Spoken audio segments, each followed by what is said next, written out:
Signal Oil Program, The Whistler.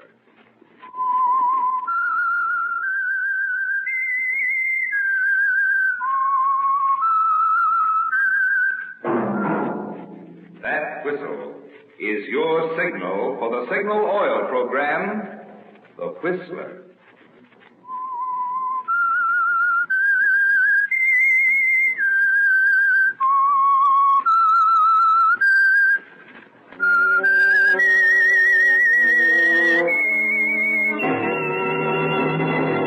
I am the Whistler, and I know many things, for I walk by night. I know many strange tales hidden in the hearts of men and women who have stepped into the shadows.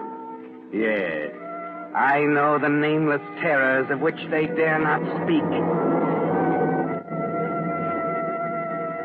Yes, friends, it's time for The Whistler, rated by independent research the most popular West Coast radio program. And remember, let every traffic signal remind you, with new Signal gasoline, you do go farther than ever. Look for the familiar big yellow and black circle sign that identifies those popular Signal service stations throughout the West from Canada to Mexico. And now, the Whistler's strange story, Stolen Murder.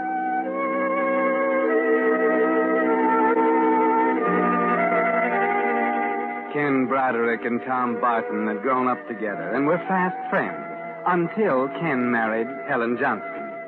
Helen had never liked Tom, not only because he was pasty-faced and sickly, but principally because of his influence in keeping her husband Ken in St. Augustine, Florida.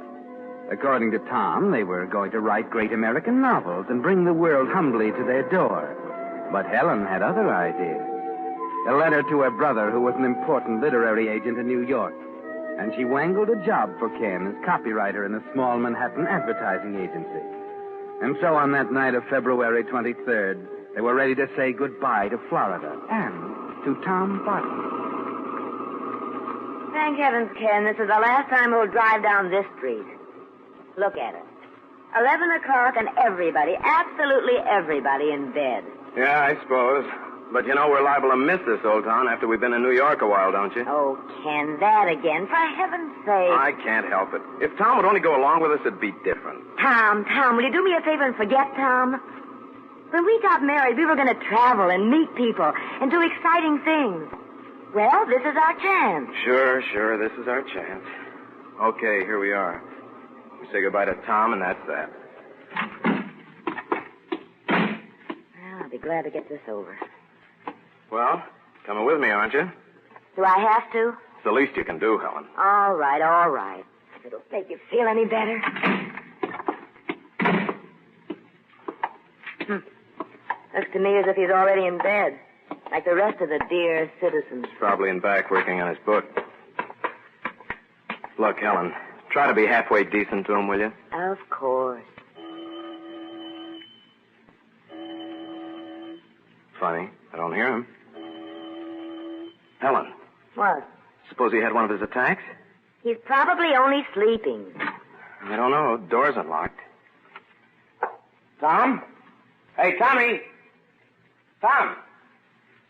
Helen, I don't like this. Wait a minute before you wake up the neighbors. Look, coming up the walk. Huh?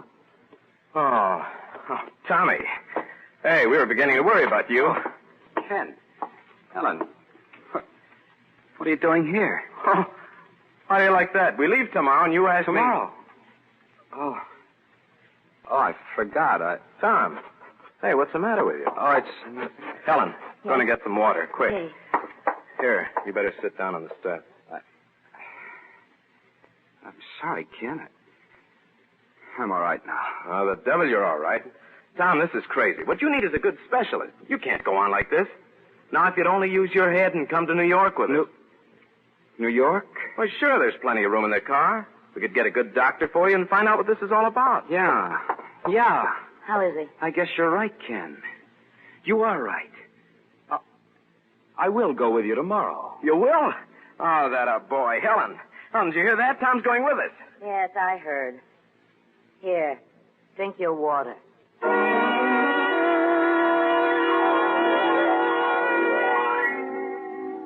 So you won your point, didn't you, Ken? Tom came to New York with you. But somehow, after 6 months in the city, that doesn't seem to matter anymore. No, other things concern you now. Your dark, stifling apartment, your dreary job, your salary that will barely pay the bills, Helen scolding and scolding. And Tom? You don't even see him. He's convinced he's going to die. And he sits in his little room frantically writing day and night. Writing the great American novel, remember? And then late one night he calls and insists that you come down to see him right away. It's nearly midnight when you get there. What gives, Tommy? You're sick again, is that it? No. Sit down, Ken. Got something to tell you. You seen Dr. Hanson? No, it's not that. But that's why you came to New York in the first place. Listen, Hanson's the best there is, and you haven't even been near Look, him. I'm sick of doctors. Anyway, it's too late now. Oh, don't say that. It's true. And I want to talk about it. Ken. Yeah? I finished it. Finished it? My book. No. Yes, but you're going to be surprised. It's not the kind of thing we always talked about writing. It's a mystery story. Oh, great. I decided since I didn't have much time, I decided I'd write a book that would sell fast, and mysteries sell fast. So that's it, Ken. And, well, would you take it down to Helen's brother? Helen's brother? Yes. You said he was one of the biggest literary agents in New York. Oh, yeah. Well, if he likes it, he can get it read fast and published fast. If I just send it in cold, it'll take weeks, maybe months. I haven't got time to fool around, Ken. Oh, stop. I'm lucky if I last a month. Listen, will you cut out that kind of talk? If it'll make you feel any better, I'll take it to Bill tomorrow. Well, not tomorrow. It's in longhand. It'll have to be typed first. Oh, that's all right. Listen, I know where I can get a rush job done. Oh, swell. Now, listen, kid. You take care of yourself and just leave it to me. Oh, thanks, Ken. Thanks a million. And so you take poor, sick Tom's book and you get on the bus to go home. You decide to glance through it. But after the first page, you can't put it down. You ride past your stop, excited and amazed. Tom has done what all good writers do, written about the places and people he knows. He calls the town in his book Centerville, California. But it's St. Augustine, Florida, down to the last duffer sitting in the square. Somehow you manage to get home, and toward dawn as you turn the last page, it hits you. This is a bestseller. This book means money, fame. But Tom's going to die. And he hasn't any relatives. Such a pity, isn't it? All that money and fame and nobody to enjoy it.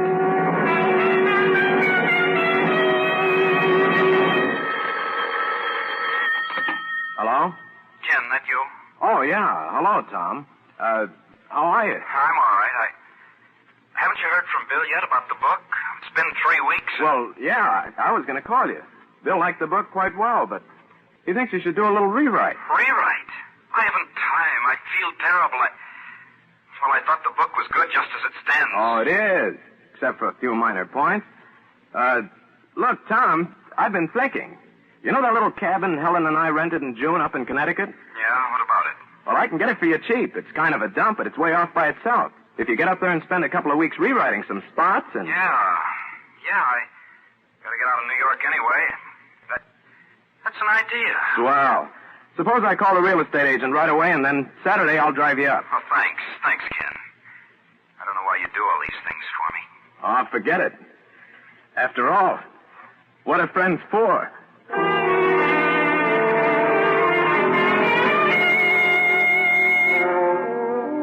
Yes, that's a question, Ken. What are friends for? Tom is grateful, of course, when you make all the arrangements and drive him up to Connecticut. He appreciates it when you spend the day helping him get comfortable in his new surroundings, and he doesn't suspect anything. But what would he say if he knew copies of his manuscript had gone to the publisher with your name on it as author? Yes. What would he say if he knew you had stolen his work, perhaps the last work of his lifetime? What would he say if he could see you now in the office with Helen's brother? $1,000, Ken, and that's just the advance.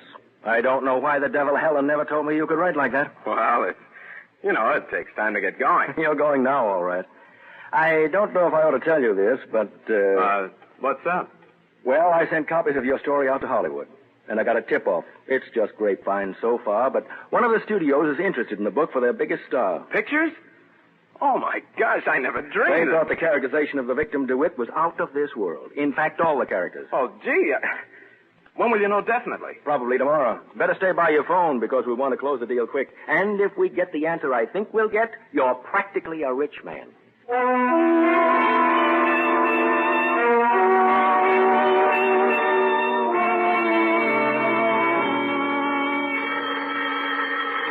Hello, Bill? No, it's me, Tom.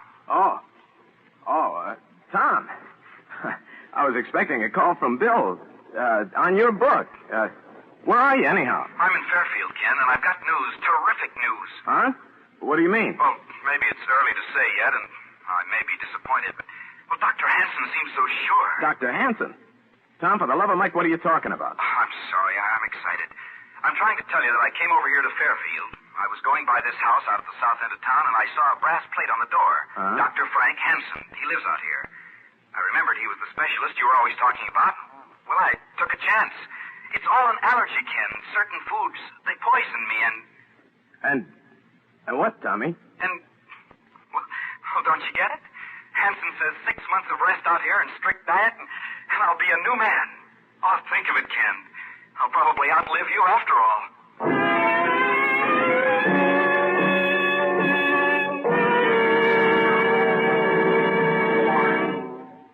With the prologue of Stolen Murder, the Signal Oil Company brings you another strange story by The Whistler.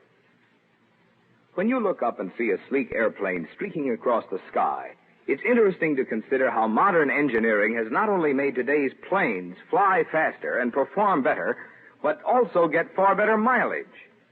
Now, that's interesting, because in much the same way, science has increased the mileage of new Signal gasoline by increasing its performance.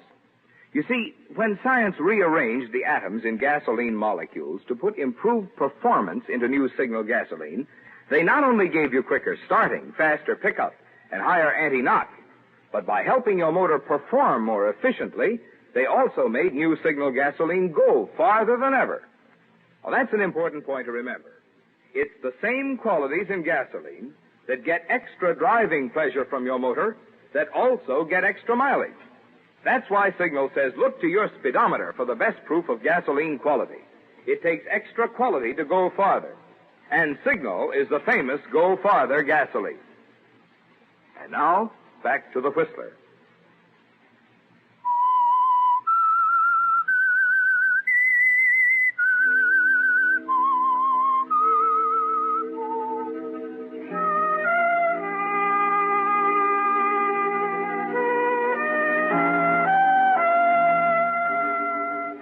Well, there it is, Ken. There's your terrific news. Tom is going to live. And now what happens to you? You've signed contracts. You've accepted money on the stolen book. Hollywood beckons. Or is it the penitentiary? Well, perhaps you can squeeze out of the hole with the law, but not with Helen's brother or with Helen. The disgrace, Ken, the scandal, the humiliation. You can almost hear Helen nagging you now as you hang on to the receiver half-dazed. What's the matter, Nagging, Ken? nagging. Ken, are you still there? Huh? Oh, sure, Tom, yeah. Oh, I thought you'd hung up. Well, no. It's just the news. I'm so happy for you, I don't know what to say. Listen, there's something else important. Another favor. Would you get my book back from Bill for me? Get your book back, Tom? Yes, I've changed my mind. I mean, after thinking it over, I know it's not ready for publication. I've written a lot of new material. No. I'm not sure I can get it. But it's important to me. I'm coming down tomorrow. I'll get it myself. No, you can't do... didn't the doctor tell you to stay there and rest? Well, yes. Well, then you can't start running all over the place right away. The noise of New York and all, Tommy. Listen, I'll bring the manuscript up to you myself on Saturday. Meanwhile, you stay right there. You're sure you can get the book back right away? Yes, I'll get it. Don't worry. Listen, I'll see you Saturday. Okay. And, Tom... Yes? We'll take the day and celebrate the good news, huh? Maybe a little hunting?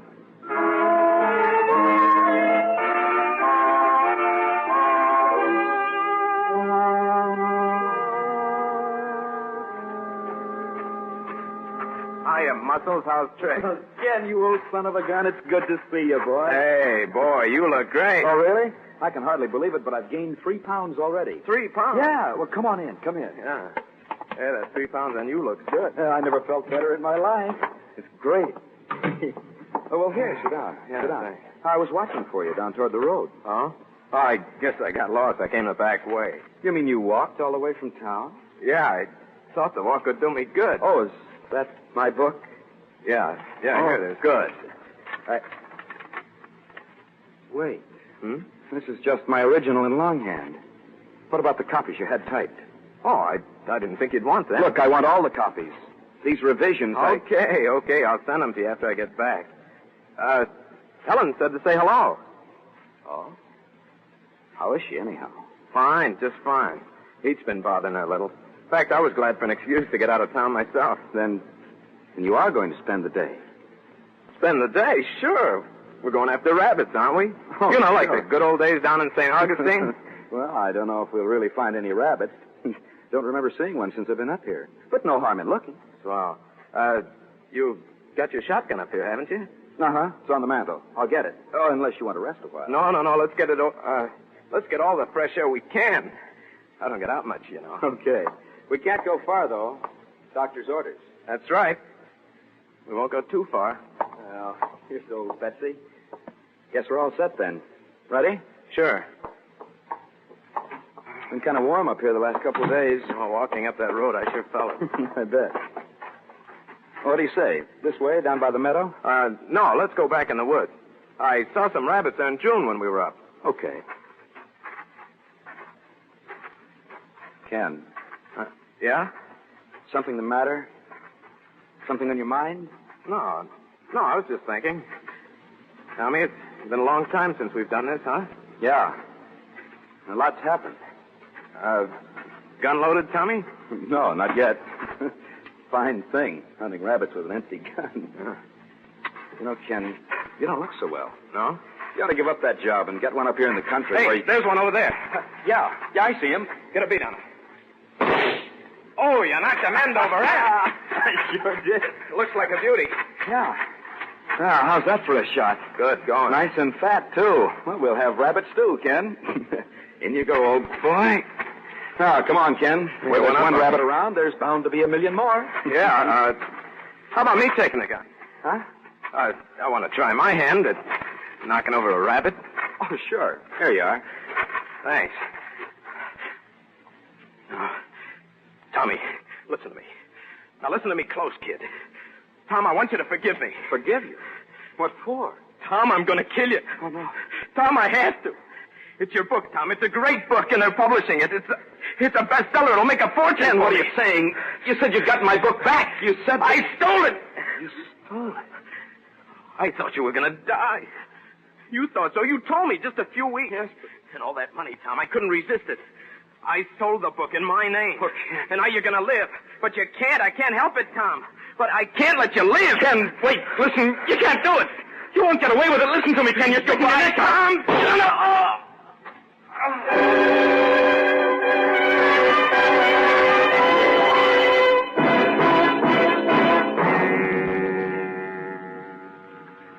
So it's done, Ken. All over. And you put the gun under the body just as you'd planned. But you're weak in the knees, and you don't know if you can get back into town unseen or not. And then suddenly you find strength you didn't know you had. Because through the brambles there's a sound. Hey! And a voice. Hey! Who is it? You got a rabbit? Hey! You dive for the embankment of a little stream and press yourself hard against the ground behind a rock. Hey! Good Lordy. You can see him now. A tall kid carrying a shotgun. And you hang onto your heart as he stops, looks at the body, and gazes slowly all around. Then he suddenly leans over, fumbles at Tom's jacket a moment, picks up the rabbit Tom shot, and sticking it under his belt, hurries off in the direction he came.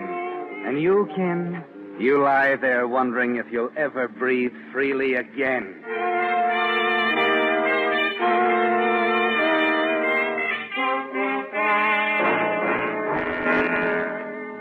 And so it's my pleasure to announce that not only will the book hit the stands tomorrow, but Oh, come on, Bill. Will you stop teasing?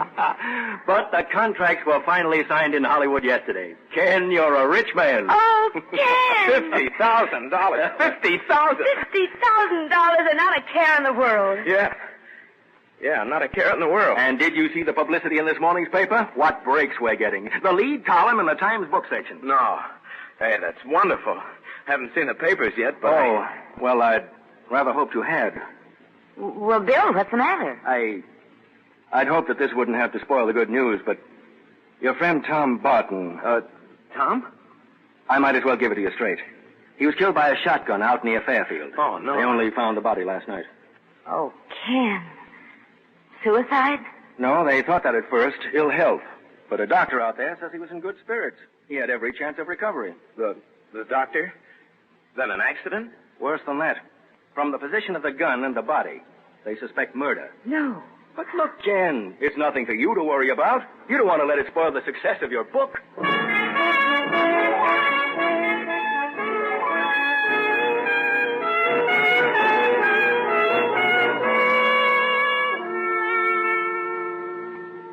What was it you were thinking about, Ken? Breathing easily? No, not yet you can't. The delay in finding the body gave you some hope. But now you know exactly what will happen. Question. His best friend. Do you know anyone who would have reason to kill him? You have to go out to Fairfield to identify the deceased. And again to answer more questions and more questions. Bill tries to comfort you with reports of great sales for the book. But every breath is still like a knife in your throat. Then the coroner's verdict. That's something to wait for, isn't it, Ken? Look, Ken, I know how much Tom meant to you. But Cut it out. I don't want to talk about it. Well, you don't have to snap my head off. You'd think the coroner's verdict can make a difference. It won't bring Tom back. Helen, for heaven's sake, will you shut up? Will you please, just once keep your mouth shut? All right, Ken. The phone. Well, don't you want to answer it? It might be news about the verdict. That's what you want, isn't it? No. Answer it. Answer it, will you? Yes? Yes. Who is it, Helen? Bill. Yes, Bill. It came through? He was a kid. Helen, what is it? Tell me now. The coroner's verdict, Ken. Yeah? A young kid. They picked him up trying to pawn Tom's watch. Uh-huh. He admitted being on the scene of the shooting and taking the watch from Tom's jacket. Confessed the whole thing. Confess the whole thing. What, Bill? He testified that no one was there, so it just had to be accidental?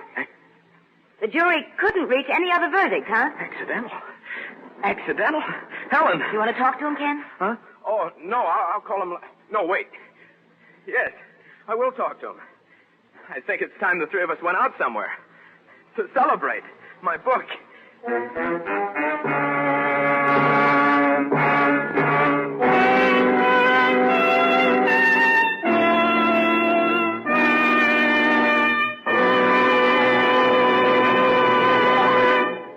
The Whistler will return in just a moment with the strange ending of tonight's story. Meantime, a word about that extra something you get when you have your car serviced at independently operated Signal gasoline stations. I'm talking about that feeling of confidence and well-being you have as you drive out, knowing that your car has been thoroughly and conscientiously taken care of. You see, Signal dealers, being in business for themselves, do go out of their way to give you the kind of job they're proud to stand back of. When they lubricate your car, for instance, here's what Signal dealers do to make sure not a single point is overlooked. Instead of relying on memory, they check each point against Signal's lubrication chart, which shows every lubrication point on your car and specifies which of Signal's 9 specialized oils and greases each part should have for long, trouble-free service. But they don't even stop there. No, sir. Just to make doubly sure, they check each point again, which is why it's called Signal's double-check lubrication. That's the kind of service you want these days when your car has to last until who knows when. And that's the kind of service you get from your friendly, dealer-owned Signal service station. And now, back to the Whistler.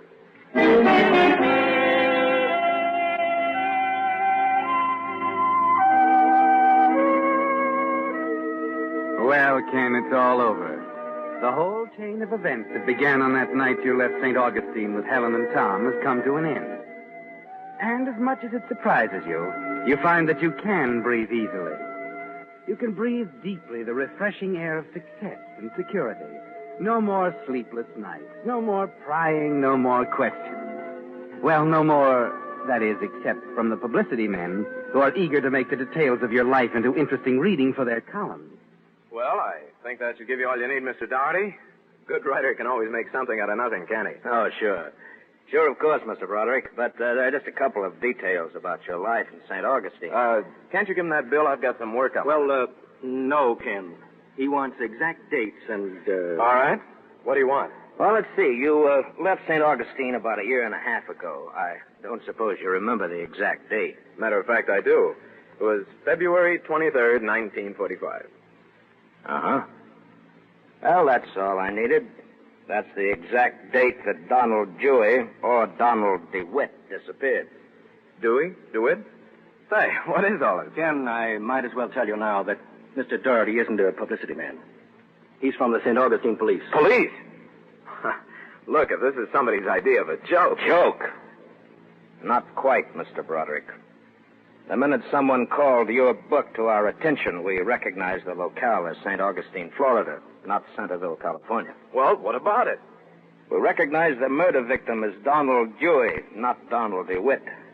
We followed the directions in the book down to the last detail, and it led us straight to Dewey's missing body. Only the actual murderer, the author of that book, could have known where it was hidden. Murderer? Oh, no. So that's why he changed his mind about leaving Florida. That's why he didn't want the book. Look, Ken, you'd better not say any more until we get you an attorney. But for the life of me, I'll never know why you did this. To sit down and write about an actual murder, like the confession of a dying man. Like the confession of a dying man? Oh, that's funny, Bill. What you just said is very funny.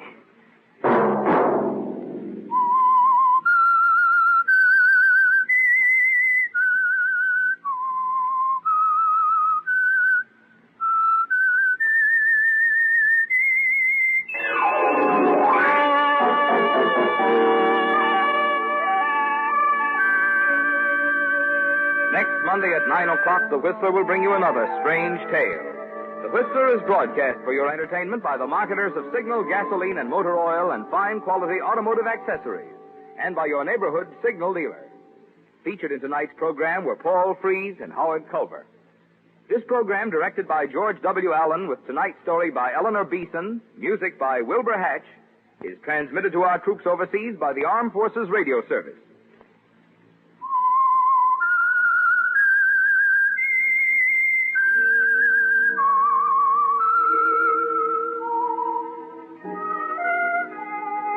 That whistle is your signal for the Signal Oil program, The Whistler.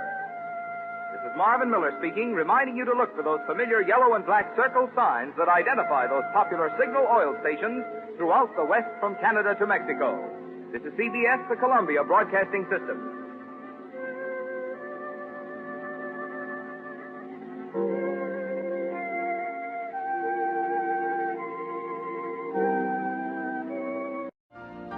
You've been listening to the OTR Gold Network. Find more classic radio at otrgold.com.